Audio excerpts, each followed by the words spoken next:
He told me there isn't a lot of concern about the baby's development because he said really what would happen if my baby becomes anemic is it before there's a chance that my baby's, you know, heart, lungs, just organs in general would be affected in a way of like development, he would no longer be alive. That it would just, there'd be too much strain on his heart. My baby would die before any of those other things would be affected. So yeah, there's just a lot. And I'm hoping I'm explaining it all really well to you.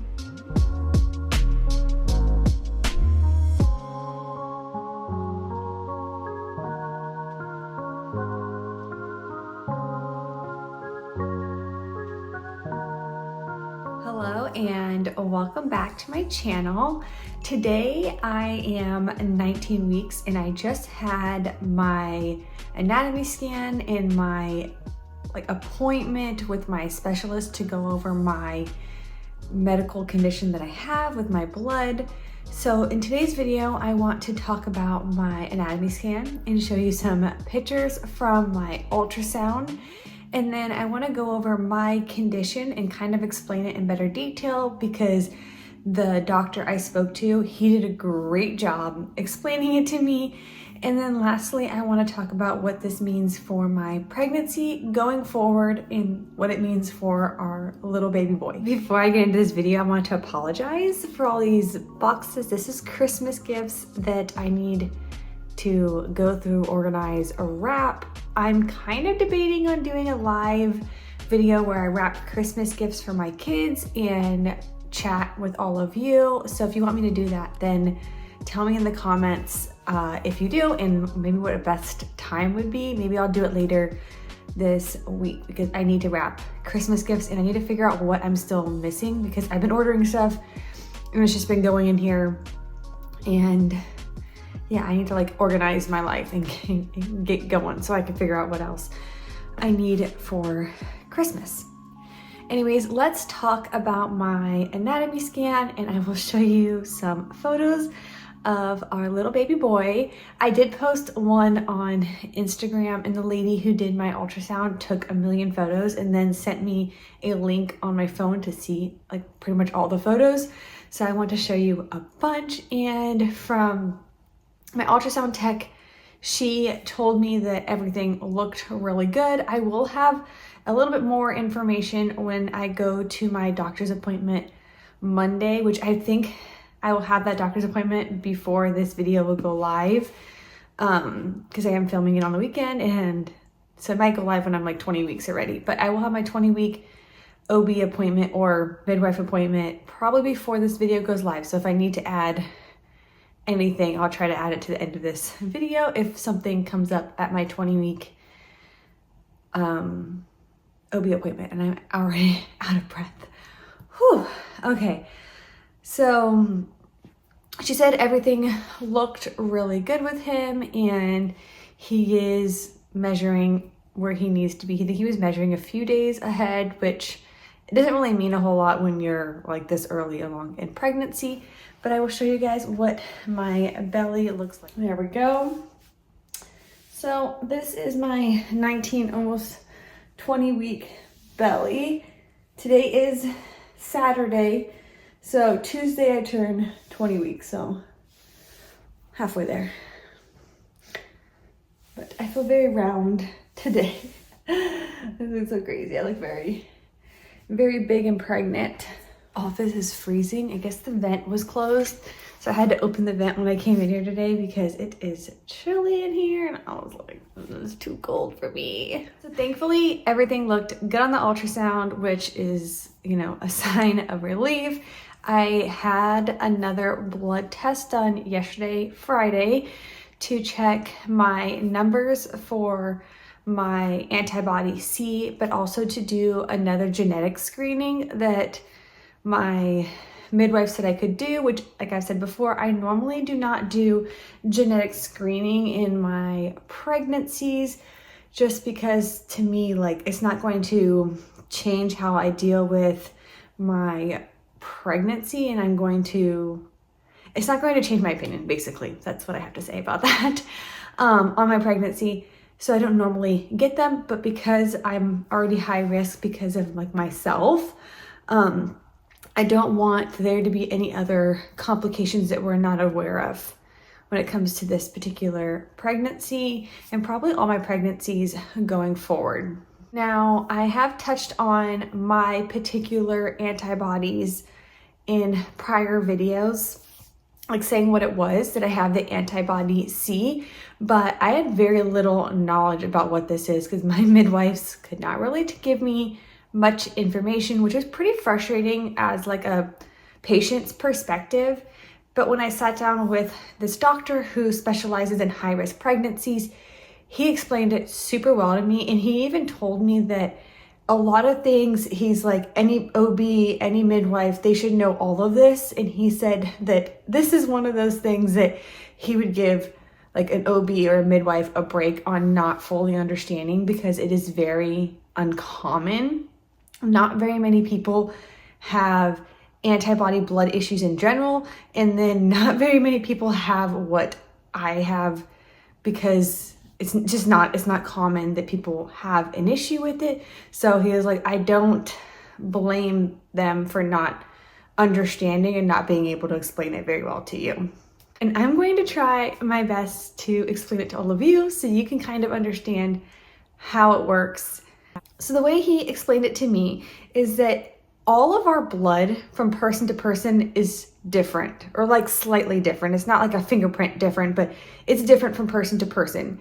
And there, I think he said 70 different antigens that can or cannot be attached to a person's blood. And he said that the reason why I have the antibody C is because when I had my blood transfusion, at least some of the blood that I received had the antigen C on their red blood cells. So a red blood cell entered my body that had an antigen C attached to it, which isn't like a bad thing. It's just that somebody's blood has that normally, like you can be born with it. So that blood was put into my body, and because I did not already have the antigen C attached to my red blood cells, my body created an antibody to attack those antigen Cs that were going through my red bloodstream or going through my red blood cells. And that's a totally normal thing that your body would do. And there's a bunch of different, like I said, 70 antigens that can be on a person's blood. And we don't normally test for those because they don't directly affect just like a normal person outside of like something like pregnancy. That's kind of the big factor because my baby's blood cannot be exactly the same as my blood. It's just impossible, right? That's just not likely you'd have to be identical twins to have the exact same makeup from my blood to what my baby's blood is. And because of that, those antigens that can be attached to your blood, there's only a handful that can cause risks in pregnancy. And I have one of those, the antigen C that entered my body that I created an antibody for. That is something that can affect a pregnancy. And I know a few of you have commented down below that you had like an A or a D, like there's other ones that you can have that also can affect pregnancy, and that is primarily from getting a blood transfusion. Like you have to have someone else's blood get into your body for your body to create an antibody, and that can cause an issue. Now, the way the doctor explained it to me, which made me feel a little bit better, is the only way my baby can be affected by the antibody C that I have in my system is that first, my baby has to have the antigen C in his blood. So he has to be a carrier of the antigen C, which we have no way of testing for. Some of the other antigens they actually can test for by taking my blood, but not the antigen C. So they have no way of knowing if he has that antigen on his red blood cells, but he has to have that. My counts of my antibodies have to be high enough to affect him, which the doctor said that at a level 8 is what I'm at the moment, until we get my blood results back from yesterday, which I don't have those back yet. At level 8, he's like, there's no evidence that has shown a level 8 causing any concerns of anemia in a baby. So he was like, at this point, we're not worried about it. And then our bloods have to cross, which for me, I always was under the impression that the only time my blood and a baby's blood would really mix would be during delivery. And maybe that's like naive of me, and many of you may be looking at me like I'm crazy, but I guess that's what my assumption was. And he was explaining to me that there are actually many things that could cause your blood to cross with the baby's blood without you being aware. And that's why it's so important to monitor a pregnancy if you have an antibody like me, because once those things all match up and they happen, if you don't catch it quickly and you don't do something to help the situation. So if your baby is becoming anemic because all those things are going on and you don't fix the problem, then it will result in the death of your baby, which is really, really, really scary to hear, that, you know, that your baby could become anemic and then die because you're not aware that that is going on. So the doctor recommended to me that if my number becomes above 16, then I would need to have an ultrasound every week, because they can use an ultrasound to look at the blood flow from the heart to the head. And then based on how the blood is flowing, they use that in an equation to figure out if the baby is anemic. And he said the reason why we do this every week is that once a baby becomes anemic, there isn't a long period of time to make a decision on what we have to do next. He explained to me that his preferred way to deal with a baby with anemia inside the womb is to deliver the baby. He said that there are cases where it would be better to give your baby a blood transfusion in utero. So while I'm still pregnant, they would give the baby a blood transfusion. But he said that there's complications with that, because there has to be a lot of testing done of the blood that is being given to my baby to make sure that it is actually going to help them no longer be anemic. And he said that, like, the idea of giving a blood transfusion to a baby is, like, you know, not a big deal in that sense. Like, he was like, not a big deal. Like, to me, that sounds like a big deal.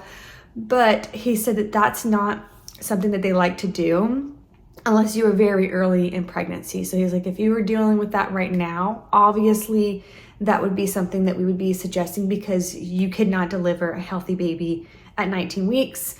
But he said, as you progress into pregnancy, if there's any signs of anemia, we would prefer you to deliver, because the way to solve anemia in a baby, or to solve this type of condition, is just to remove the baby from what is hurting the baby. So my blood is hurting my baby, so the best thing to do is just to get him out so that he can no longer be affected by my blood. He told me there isn't a lot of concern about the baby's development, because he said really what would happen if my baby becomes anemic is that before there's a chance that my baby's, you know, heart, lungs, just organs in general would be affected in a way of like development, he would no longer be alive. That it would just, there'd be too much strain on his heart. My baby would die before any of those other things would be affected. So yeah, there's just a lot, and I'm hoping I'm explaining it all really well to you. So what I took away from all of that is the chance of my baby being affected by this is pretty slim, in the sense that my baby has to have this antigen on his blood And I also have to have a high enough level of antibodies to affect him, and then our bloods have to mix. Now, I don't know the odds of him having this antigen on his blood. I don't know what those odds are, but I know we can track my levels.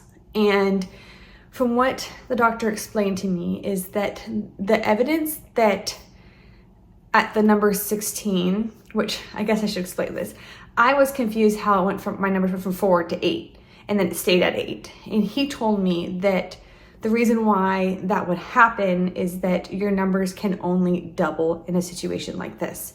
So it goes from 4 to 8 to 16 to 32, and then it would double after that, right? And he said it's really somebody's opinion who's looking at your blood to determine whether or not it's an 8, a 16, or a 32.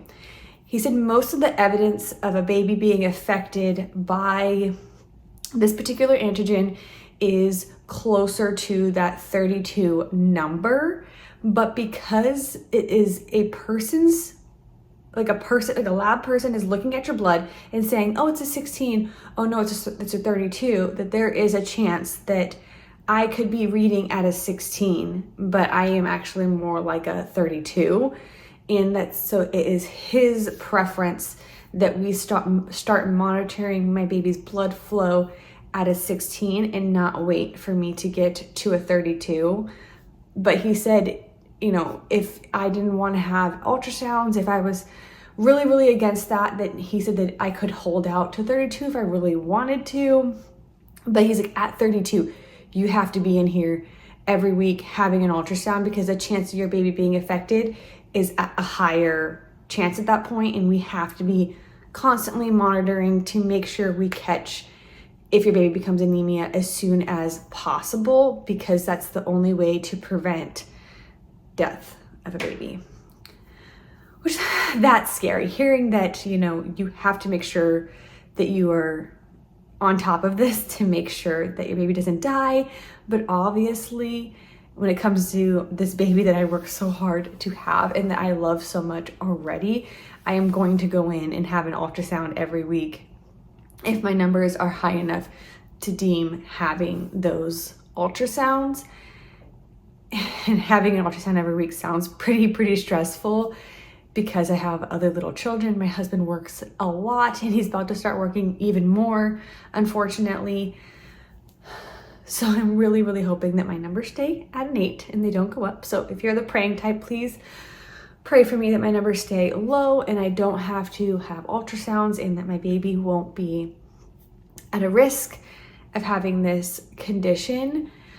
And I also hope that I don't have to deliver early, because I don't want to have a baby in the NICU that is struggling by any means. Obviously, I am going to follow my doctor's direction and also what I think is best for my baby, but I don't want to even think about getting over there on that side of the stress and concern of what ifs. And thankfully, the doctor I spoke to, he was really great, did a really great job of explaining everything to me, and hopefully I did half of his job as he did explaining how the antibodies and antigens work. And I plan to take you all along as I go through this journey of,